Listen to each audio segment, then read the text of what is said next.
Hello friends, എല്ലാവർക്കും നമസ്കാരം. നമ്മുടെ ഇഷ്ടപരമ്പരയുടെ വരാൻ പോകുന്ന ചില വിശേഷങ്ങളിലേക്ക് ഏവർക്കും സ്വാഗതം. അങ്ങനെ വലിയൊരു പ്രശ്നത്തിന് തിരികൊളുത്തിയിരിക്കുകയാണ് നമ്മുടെ മിത്ര. അപ്പോൾ അച്യുതൻ്റെ കയ്യിൽ കിട്ടിയ ആ സ്വർണ്ണമായിട്ട് ബാങ്കിൽ നിന്ന് നേരെ കൃഷ്ണമംഗലത്തേക്ക് പോവാണ് കേട്ടോ. ഇതൊന്നും അറിയാതെ മിത്ര ദേവമംഗലത്തേക്ക് മടങ്ങിപ്പോകും. കൃഷ്ണമംഗലത്ത് എത്തിക്കഴിഞ്ഞ് കഴിയുമ്പം ആനന്ദനെ വിളിക്കുകയാണ്. ഏട്ടൻ ഇങ്ങോട്ട് വാ, ഏടത്തി എന്ന് പറഞ്ഞ് അവിടെയുള്ള എല്ലാവരെയും വിളിക്കുകയാണ് കേട്ടോ. അപ്പോൾ ധർമ്മനും ഇന്ദ്രാമ്മയും തുടങ്ങി ആ വീട്ടിലുള്ള സകലരും ചുറ്റും കൂടുക. എന്തിനാടാ നീ ഇങ്ങനെ കിടന്ന് വിളിച്ചു പോകുന്നത്, എന്താ പ്രശ്നം എന്ന് അനന്തൻ ചോദിക്കുക. ഏട്ടാ, നമ്മുടെ വീട്ടിൽ നിന്ന് മോഷണം പോയെന്ന് പറഞ്ഞ സ്വർണം നമുക്ക് തിരിച്ചു കിട്ടിയിട്ടുണ്ട്, ഏട്ടൻ ഇത് നോക്കിക്കേ എന്നും പറഞ്ഞ് കാണിക്കുകയാണ്. അത് കാണുമ്പോൾ ഞെട്ടിത്തെറിച്ച് നിൽക്കുക. അല്ല, നിനക്കിത് എവിടുന്നാ കിട്ടിയത് എന്ന് അപ്പം ഇന്ദിരാമ്മ ചോദിക്കുകയാണ്. എല്ലാത്തിനുള്ള മറുപടിയെ ഞാൻ തരാം, നിങ്ങൾ എൻ്റെ കൂടെ ഇങ്ങോട്ട് ഇറങ്ങി വാ എന്നും പറഞ്ഞ് പുറത്തേക്ക് പോവാ. ഇവനിത് എങ്ങോട്ടാ പോകുന്നത് എന്ന് അനന്തനപ്പം മനസ്സിൽ പറയണം കേട്ടോ. ഇതേ സമയം ദേവമംഗലത്തെ മുറ്റത്തേക്കാണ് അച്യുതൻ പോകുന്നത്. നീ എന്തിനാ അവരുടെ വീട്ടിലേക്ക് കയറി പോകുന്നത് എന്ന് അപ്പോൾ പെട്ടെന്ന് അനന്തൻ ചോദിക്കുകയാണ്. ചേട്ടനൊന്ന് സമാധാനപ്പെട്, എല്ലാ കാര്യങ്ങളും ഇവരാ സത്യസന്ധൻ മാത്രമായിട്ടുള്ള ആ ബാലനുണ്ടല്ലോ ഇവിടെ, നമ്മുടെ അനിയനെ കള്ളനാക്കാൻ നോക്കിയ ബാലൻ, അവൻ്റെ സത്യസന്ധതയാ ഇന്നിവിടെ പൊളിഞ്ഞു വീഴാൻ പോകുന്നത്. ഇവരുടെ കയ്യിൽ നിന്നാ എനിക്ക് ഈ സ്വർണം കിട്ടിയത് എന്ന് പറയും. ഇവരുടെ കയ്യിൽ നിന്നോ? നീ എന്തൊക്കെയാ പറയുന്നത് എന്ന് ഇന്ദ്രാമി അപ്പം ചോദിക്കൂ കേട്ടോ.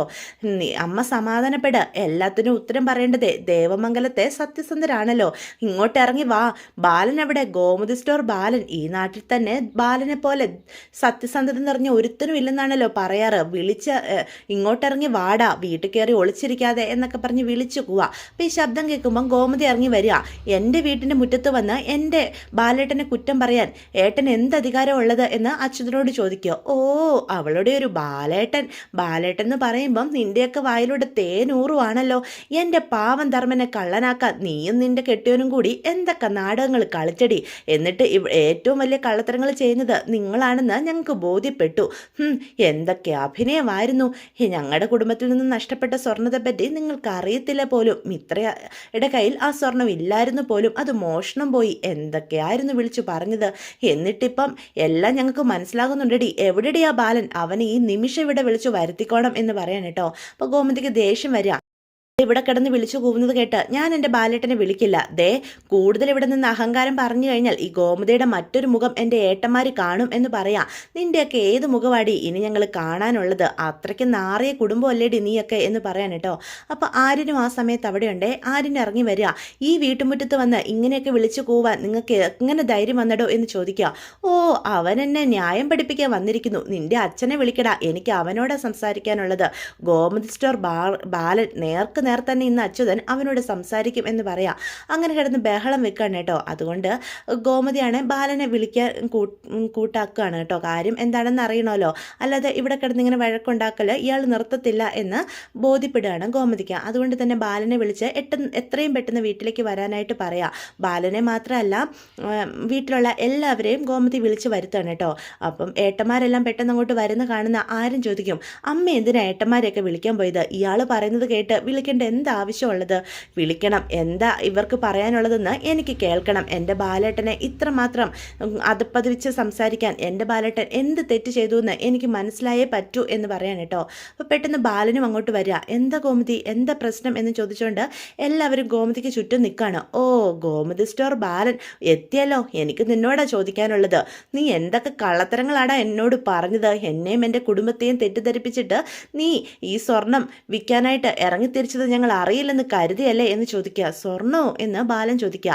ഏത് സ്വർണ്ണത്തിൻ്റെ കാര്യമോ നിങ്ങൾ ഈ പറയുന്നത് എന്ന് ചോദിക്കുകയാണ് കേട്ടോ. പെട്ടെന്ന് ആനന്ദൻ ആ സ്വർണ്ണാഭരണങ്ങൾ തുറന്ന് കാണിക്കുക. ഈ സ്വർണം ഏതാണെന്ന് അറിയാവോ എന്ന് ചോദിക്കുകയാണ്. അപ്പോൾ ബാലൻ അന്തം വിട്ട് നിൽക്കുകയാണ് കേട്ടോ. ഇതേത് സ്വർണം എന്നുള്ള രീതിയിൽ മിത്രയ്ക്ക് കാര്യങ്ങളൊക്കെ കൈവിട്ട് പോയെന്ന് ബോധ്യപ്പെടുകയാണ് കേട്ടോ. അപ്പം പെട്ടെന്ന് മീനും മിത്രയും വിളിച്ചുകൊണ്ട് അകത്തേക്ക് പോവുക. എന്താ ഉണ്ടായത് എന്ന് ചോദിക്കുക. എനിക്കൊന്നും മനസ്സിലാകുന്നില്ല മീനു ചേച്ചി, ഞാൻ ആ ബാങ്കിൽ ചെന്ന് കഴിഞ്ഞപ്പം പൈസ വൈകിട്ട് തരാമെന്നും പറഞ്ഞ് അവർ സ്വർണം മേടിച്ചു വെച്ചു. പക്ഷേ ഇപ്പോഴേ എനിക്കെല്ലാം മനസ്സിലാകുന്നത്, ആ ബാങ്കിലെ മാനേജറുമായിട്ട് ചെറിയച്ഛന് അടുത്ത ബന്ധമുള്ള കാര്യം ഞാൻ ഓർത്തില്ല എന്ന് പറയാം. എൻ്റെ പൊന്നു മിത്രേ, നീയല്ലാതെ ആരെങ്കിലും ഇങ്ങനെ ഒരു അബദ്ധം ചെയ്യുമോ? പൈസ വൈകിട്ട് തരാമെന്ന് പറഞ്ഞപ്പോഴെങ്കിലും നീ ഒന്ന് ശ്രദ്ധിക്കേണ്ടതായിരുന്നില്ലേ മോളെ എന്ന് ചോദിക്കുകയാണ്.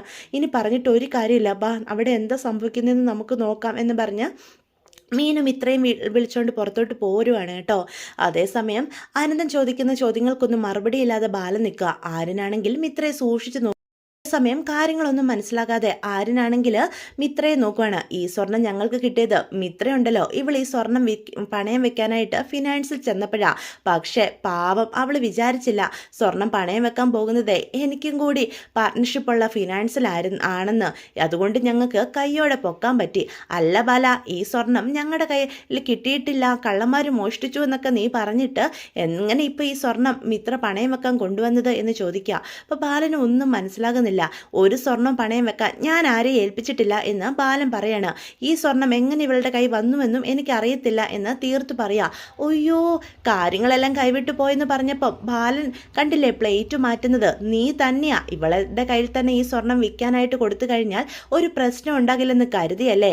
ദൈവമൊന്നൊന്നും ഉണ്ടടാ, അതുകൊണ്ടാ ഈ കാഴ്ച എൻ്റെ കണ്ണിൽ തന്നെ പെട്ടത്. ഓ, എന്തൊക്കെയാ പറയുമ്പം സത്യസന്ധരായിട്ട് മനുഷ്യർ മാത്രമേ ഈ വീട്ടിലുള്ളല്ലോ. നിന്റെയൊക്കെ 25,000 രൂപ മോഷ്ടിച്ചെന്നും പറഞ്ഞ് എൻ്റെ ഈ നിൽക്കുന്ന പാവനിയനെ കള്ളനാക്കാൻ നോക്കിയവനല്ലേടോ നിങ്ങളൊക്കെ. എന്നിട്ടിപ്പോൾ കള്ളത്തരം കാണിച്ചത് ആരാ എന്ന് ചോദിക്കുകയാണ്. അത് കേൾക്കുമ്പോഴത്തേക്കും ഗോമതി പറയും, ഈ സ്വർണത്തെപ്പറ്റി ഞങ്ങൾക്ക് ഒരു അറിവുമില്ല എന്ന് പറയാണ്. ഈ സ്വർണം മോഷണം പോയത് തന്നെ എന്ന് പറയാം. പെട്ടെന്ന് രാജശ്രീ മുന്നിലേക്ക് കയറിയിട്ട് ചോദിക്കും, മോഷണം പോയ സ്വർണം എങ്ങനെ പിന്നെ മിത്രയുടെ കയ്യിലെത്തി പെട്ടു എന്ന് ചോദിക്കുകയാണ് കേട്ടോ. അപ്പോൾ ഗോമതി മിത്രയുടെ മുന്നിലേക്ക് കയറി നിൽക്കുക. സത്യം പറയണം, ഈ സ്വർണം നിന്റെ കയ്യിൽ എങ്ങനെ കിട്ടി എന്ന് ചോദിക്കുകയാണ്. നീ ഈ സ്വർണം വിൽക്കാൻ പോയത് എങ്ങനെയാ, എന്താ യഥാർത്ഥത്തിൽ സംഭവിച്ചത്, ഞങ്ങളിൽ നിന്ന് എന്തൊക്കെയാണ് നീ മറച്ചു വെച്ചിട്ടുള്ളത് എന്ന് ചോദിക്കുകയാണ് കേട്ടോ. അപ്പം ആരിനും എന്ത് മറുപടി പറയണം എന്നറിയാതെ നിൽക്കുകയാണേ. താൻ ഈ സ്വർണം അച്ഛനെ അമ്മയെ ഏൽപ്പിക്കണമെന്ന് പറഞ്ഞിട്ട് മിത്ര അത് ചെയ്തില്ല എന്നുള്ള തിരിച്ചറിവ് തന്നെ ആരിനെ ആകെ തകർത്ത് കളയണം. അത് കേൾക്കുമ്പോഴത്തേക്കും അച്യുതം പറയും, കണ്ടില്ലേ ഏട്ടാ, നമ്മൾ കാര്യങ്ങളൊക്കെ മനസ്സിലാക്കിയെന്ന് പറഞ്ഞപ്പം ഗോമതി സ്റ്റോർ ബാലനും ഗോമതിയും എന്തൊക്കെ ഉടായ്പകളെ ഇറക്കിയിരിക്കുന്നത്. ഇവരുടെ കയ്യിൽ തന്നെ ഈ സ്വർണം ഉണ്ടായിരുന്നു. എന്നിട്ട് നമ്മളെല്ലാവരും ഈ സ്വർണത്തിൻ്റെ കാര്യം മറന്നു എന്ന് കണ്ടപ്പം പതിയെ അതെടുത്ത് കുറച്ച് വിൽക്കാനായിട്ട് നോക്കിയതാ എന്ന് പറയണം കേട്ടോ. ഇത് കേൾക്കുന്ന മിത്രയ്ക്ക് നല്ല ദേഷ്യം വരികയാണ്.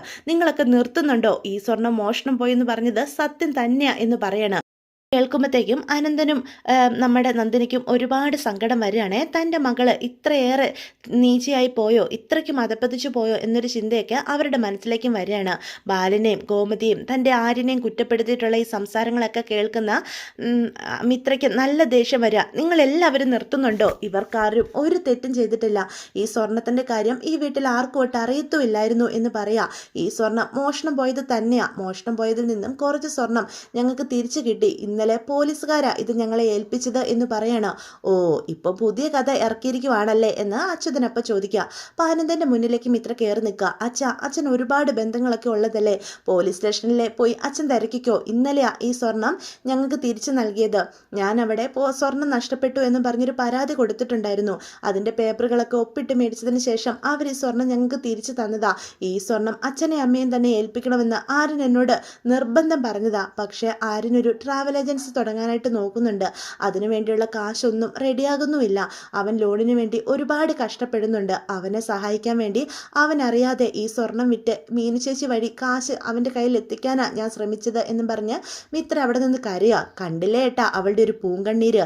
കള്ളം നമ്മൾ പിടിച്ചു എന്ന് മനസ്സിലാക്കിയപ്പം അവള് എല്ലാം മാറ്റി പറയുന്നതാ എന്ന് പറയണം കേട്ടോ. അപ്പോൾ ആനന്ദിൻ്റെ മുന്നിലേക്ക് നിന്നിട്ട് മിത്ര വീണ്ടും ചോദിക്കും, അച്ഛന് സംശയം ഉണ്ടെങ്കിൽ അച്ഛൻ പോലീസ് സ്റ്റേഷനിൽ പോയി ചോദിച്ചോളൂ എന്ന് പറയണം.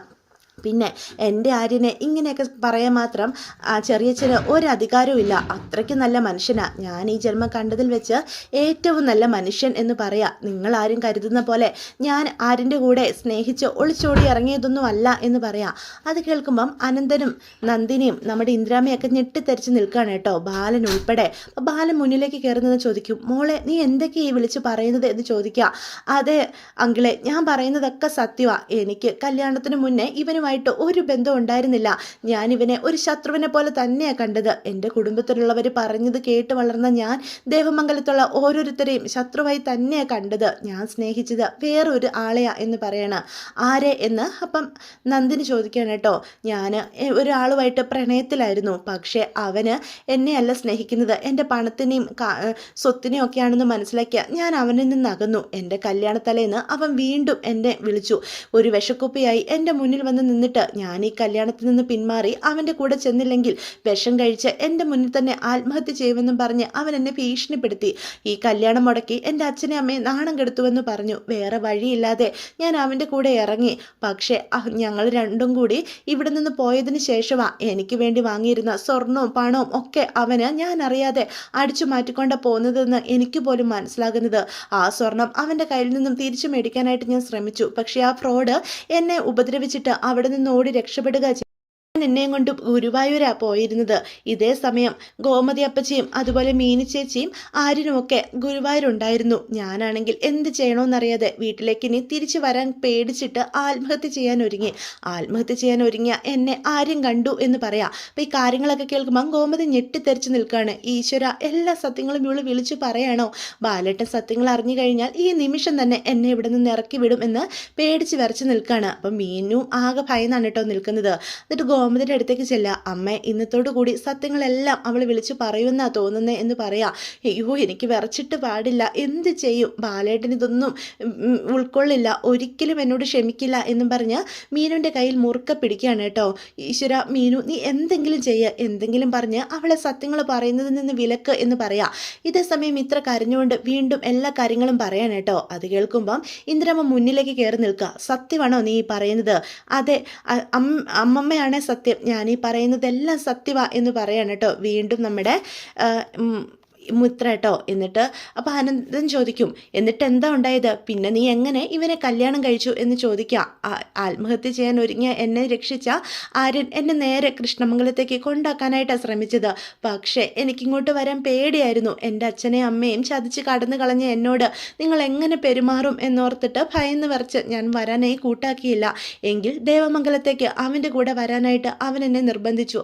പക്ഷേ ഒരു സ്ഥാനവും ഇല്ലാതെ ശത്രുവിൻ്റെ കുടുംബത്തിലൊരു കുട്ടിയെ ദേവമംഗലത്തുള്ളവർ എങ്ങനെ കാണുമെന്നറിയാത്തത് കൊണ്ട് ഞാൻ അങ്ങോട്ട് പോകാനും കൂട്ടാക്കിയില്ല. അവസാനം എന്നെ സംരക്ഷിക്കാൻ വേണ്ടിയാ ആര്യൻ അവനെ നിർബന്ധിതനായതാ എന്നെ കല്യാണം കഴിക്കാൻ. എനിക്ക് വേണ്ടിയാ അവനെൻ്റെ കഴുത്തിൽ താലി ചാർത്തിയത്. അല്ലാതെ ഒരിക്കലും ഞാനും അവനും തമ്മിൽ ഒരു ബന്ധവും ഉണ്ടായിരുന്നില്ല എന്ന് പറയാം. അപ്പം അവസാനം നമ്മുടെ മിത്ര കഥ കുറച്ച് മാറ്റി പറയുന്ന കേൾക്കുമ്പം മീനുവിനും അതുപോലെ ഗോമതിക്കും സമാധാനമാവുക. അപ്പം മീനു ഗോമതിയുടെ അടുത്ത് വന്നിട്ട് പറയും, കണ്ടോ അമ്മേ, അവൾ നമുക്ക് വേണ്ടിയിട്ടാണ് കഥയിൽ കുറച്ച് ചേഞ്ച് വരുത്തിയത്. നമ്മളെ രണ്ടുപേരെയും മനഃപൂർവ്വം അവൾ ഒഴിവാക്കിയിട്ടുണ്ട്. അമ്മയ്ക്ക് ഇപ്പോൾ സമാധാനമായില്ലേ എന്ന് ചോദിക്കുക. പാവം മിത്ര, അവൾ സ്വയം കുറ്റങ്ങളെല്ലാം ഏറ്റെടുത്തു എന്ന് പറയാം. ബാലേട്ടൻ ഇനി സത്യങ്ങളൊക്കെ അറിഞ്ഞിരുന്നെങ്കിൽ എന്നോട് ഒരിക്കലും ക്ഷമിക്കില്ലായിരുന്നു എന്ന് ഗോമതി പ്രാർത്ഥിച്ചുകൊണ്ട് പറയാം. ഇനിയും അനന്തനും കൂടി മുന്നിലേക്ക് കയറി നിൽക്കുക. നിനക്ക് ഈ സത്യങ്ങളൊക്കെ ഞങ്ങളെ അറിയിച്ചു കഴിഞ്ഞാൽ ചിലപ്പോൾ ഞങ്ങൾ നിന്നോട് ദേഷ്യപ്പെടുമായിരുന്നു. ഏതൊരു അച്ഛനും അമ്മയും അങ്ങനെ പെരുമാറുള്ളൂ. പക്ഷെ നിന്നെ ഒരിക്കലും പെരുവഴിയിലേക്ക് ഇറക്കി വിടില്ലായിരുന്നു മിത്രേ. രണ്ട് കൈയും നീട്ടി നിന്നെ സ്വീകരിക്കുമായിരുന്നു എന്ന് പറയാം. ഈ പ്രശ്നങ്ങളൊക്കെ ഇത്രയും വഷളാവുകയും ചെയ്യുമായിരുന്നില്ല എന്ന് പറയാൻ കേട്ടോ. അങ്ങനെ കൃഷ്ണമംഗലത്തുള്ളവരെല്ലാം പിരിഞ്ഞു പോവാണ്. ആ സ്വർണം അനന്തൻ തിരിച്ച് മിത്രയുടെ കയ്യിലേക്ക് കൊടുക്കും. വേണ്ടച്ച, എനിക്കിനി ഈ സ്വർണം വേണ്ട, ഇത് നിങ്ങളെ തന്നെ ഏൽപ്പിക്കണമെന്ന് എൻ്റെ ആര്യൻ എന്നോട് പറഞ്ഞതാ. അത് കേൾക്കാതെ ഞാൻ ഈ ചെയ്തതിനുള്ള ശിക്ഷ എനിക്ക് കിട്ടി, എനിക്ക് അർഹിക്കാത്തത് ഒന്നും വേണ്ട എന്ന് പറഞ്ഞ് അകത്തേക്ക് കയറി പോവാണ് കേട്ടോ. അപ്പം എല്ലാവരും ആകെ എന്ത് ചെയ്യണമെന്നറിയാതെ നിൽക്കുക. അപ്പം ബാലൻ ചോദിക്കും, ഇപ്പം നിങ്ങൾക്ക് സമാധാനമായല്ലോ? എൻ്റെ മകനെ ഞാനും കാര്യം അറിയാതെ ഒരുപാട് കുറ്റപ്പെടുത്തി. നിങ്ങളുടെ മകൾക്ക് ഒരു ജീവിതം കിട്ടിയത് എൻ്റെ മകൻ കാരണമാണ്. എവിടെയോ ചാടി മരിക്കേണ്ട നിങ്ങളുടെ മകളെ രക്ഷപ്പെടുത്തിയതിന് എൻ്റെ മകനുള്ള കൂലി കിട്ടിയല്ലോ എന്ന് അനന്തൻ്റെ മുഖത്ത് നോക്കി ചോദിക്കുക. ബാലനോട് എന്ത് പറയണമെന്നറിയാതെ അനന്തൻ നിൽക്കുക. കാര്യങ്ങളൊന്നും എനിക്കും അറിയുമായിരുന്നില്ല ബാല, അതുകൊണ്ടാണ് ഞാനും കുറച്ച് ദേഷ്യത്തോടു കൂടി സംസാരിച്ചത് എന്ന് പറയാൻ കേട്ടോ. പെട്ടെന്നാണെങ്കിൽ നന്ദിനി അനന്തനോട് പറയും, ഇവർ തമ്മിൽ അങ്ങനെ ബന്ധങ്ങളൊന്നും ഇല്ലെങ്കിൽ ഇനി നമ്മൾ എന്തിനാ മിത്രയെ ഇവിടെ നിർത്തിയിരിക്കുന്നത്? അവളെ നമുക്ക് കൃഷ്ണമംഗലത്തേക്ക് കൊണ്ടുപോകാം എന്ന് പറയാം. അപ്പം അത് കേട്ടുകൊണ്ട് അകത്തേക്ക് പോകാൻ നിന്ന മിത്ര തിരിച്ചു വരിക. ഇല്ല, എനിക്ക് ഒരിടത്തും കിട്ടാത്ത സ്നേഹവും പരിഗണനയും ഒക്കെ കിട്ടിയിട്ടുള്ള വീടാ ഈ ദേവമംഗലം. ഞങ്ങൾ തമ്മിൽ ആദ്യം ബന്ധമുണ്ടായിരുന്നില്ല എന്ന് പറഞ്ഞത് നേരാ. പക്ഷേ ഇപ്പം എൻ്റെ ആരിനില്ലാതെ ഒരു ജീവിതത്തെപ്പറ്റി എനിക്ക് ചിന്തിക്കാൻ പോലും സാധിക്കില്ല. ഞങ്ങളെ പിരിക്കാൻ ആരും നോക്കണ്ട എന്നും പറഞ്ഞുകൊണ്ട് ബാലൻ്റെ മുന്നിലേക്ക് നിൽക്കുക. എന്നിട്ട് കാല് വീഴും. എന്നോട് ക്ഷമിക്കണം അങ്കിളെ, ഇതൊക്കെ പറയണമെന്ന് ഞാൻ പലപ്പോഴും ശ്രമിച്ചതാ, പക്ഷേ പറയാനായിട്ട് സാധിച്ചില്ല. എന്നോട് ക്ഷമിക്കണം, ആരും ഒരു തെറ്റും ചെയ്തിട്ടില്ല, അവനോടും ക്ഷമിക്കണം എന്ന് പറയാൻ കേട്ടോ. അപ്പം ഈ കറന്ന് നടന്ന കാര്യങ്ങളൊക്കെ കണ്ടും കേട്ടും ദേവി അന്തം വിട്ട് നിൽക്കുകയാണ്. അപ്പം ദേവിയാണെങ്കിൽ മീനുവിനോടും ഗോമതിയോടും ചോദിക്കും, നിങ്ങൾക്ക് ഈ കാര്യങ്ങളൊക്കെ അറിയായിരുന്നോ എന്ന് ചോദിക്കുക. അപ്പം മീനു പറയും, ഏയ് ഞങ്ങൾക്കിതൊന്നും അറിയായിരുന്നില്ല, ഇവരുടെ കല്യാണം കഴിഞ്ഞത് തന്നെ ഞങ്ങൾക്ക് അതിശയമായിരുന്നില്ലേ ദേവിയെടുത്തി എന്ന് പറയാൻ കേട്ടോ. അപ്പോൾ ഗോമതി ഒന്നും മിണ്ടാതെ നിൽക്കുമ്പോൾ മീനു പറയും, ദേ ഇപ്പം തന്നെ എല്ലാവർക്കും സംശയമുണ്ട്, നമുക്കും സത്യാവസ്ഥ അറിയാമായിരുന്നു എന്ന്. അമ്മ ഒന്നും അറിയാത്തതുപോലെ ഒന്ന് അഭിനയിച്ചെങ്കിലും നിൽക്കുക എന്ന് പറയാം. അഭിനയം എനിക്ക് വരത്തില്ലടി എന്ന് അപ്പം മീനുവിനോട് ഗോമതി പറയും. അമ്മയ്ക്ക് അഭിനയം വരത്തില്ലെന്നോ? അമ്മയെ കണ്ടല്ലേ അഭിനയം ഞാൻ പഠിച്ചത് പോലും എന്ന് ഇപ്പം മീനാക്ഷി പറയണം കേട്ടോ. ബാലനാണെങ്കിൽ ഒന്നും മിണ്ടാതെ വീടിനകത്ത് കയറി കാലിന്മേൽ കാലും കയറ്റി ഇങ്ങനെ ഇരിക്കുകയാണ്. തൻ്റെ മുന്നിൽ താൻ അറിയാതെ എന്തൊക്കെ കാര്യങ്ങളാണ് അരങ്ങേറുന്നത് എന്ന് ചിന്തിച്ചുകൊണ്ട്. ഇതേ സമയം ആര്യനും ബാലൻ്റെ അടുത്തേക്ക് ചെല്ലുക. എന്നിട്ട് പറയും, മിത്രയോട് ക്ഷമിക്കണം അച്ഛാ, അവൾ മനഃപൂർവ്വമല്ല, എന്നെ സഹായിക്കാൻ വേണ്ടിയാ അവൾ ഇങ്ങനെയൊക്കെ ചെയ്തത് എന്ന് പറയാണ്. അപ്പം ആര്യനെയും മിത്രയും അടുത്ത് നിർത്തിയിട്ട് ചോദിക്കും, ഇനിയും ഞാൻ അറിയാത്ത എന്തൊക്കെ നിങ്ങളുടെ മനസ്സിലുണ്ട് എന്ന് ചോദിക്കുകയാണ് കേട്ടോ. മിത്ര ചെയ്തത് വളരെ മോശമായി പോയി എന്ന് പറയാം. അത് കേൾക്കുമ്പം ആര്യന് സങ്കടം വരിക. ഇല്ലച്ചാ, അവൾ എന്നെ സഹായിക്കാൻ വേണ്ടിയാ അങ്ങനെ ഒരു കാര്യം ചെയ്തത്, എന്നോടുള്ള സ്നേഹം കൊണ്ടല്ലേ, അതിനച്ഛൻ അവളെ ഒരിക്കലും കുറ്റപ്പെടുത്തരുത് എന്ന് പറയാൻ കേട്ടോ. അപ്പോൾ ഇതൊക്കെയാണ് വിശേഷങ്ങൾ. വീഡിയോ ഇഷ്ടപ്പെട്ടുവെങ്കിൽ ചാനൽ സബ്സ്ക്രൈബ് ചെയ്യാൻ മറക്കരുത്, ലൈക്ക് ചെയ്യാനും മറക്കരുത്, നിങ്ങളുടെ അഭിപ്രായങ്ങൾ കമൻറ്റ്സ് വഴി എന്നെ അറിയിക്കാനും മറക്കരുത്. അപ്പോൾ എല്ലാവർക്കും ഗുഡ് ബൈ.